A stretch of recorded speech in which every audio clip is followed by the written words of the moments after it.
office. Eli Lake is a Bloomberg View columnist. He's one of the journalists who broke the story about Susan Rice. So I'm just curious your reaction.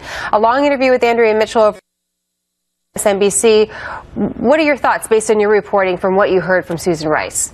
Well, the first thing I would say is that when she says that unmasking someone in an intelligence report is not the same as leaking it, she's answering a question that nobody's asking. It's a kind of a PR technique to appear that you're refuting something, a charge that no one's making.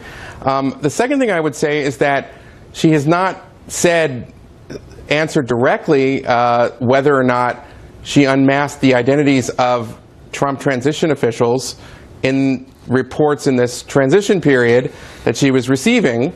And there are many separate issues here, one of which is the leaking of Mike Flynn's name from these communications report.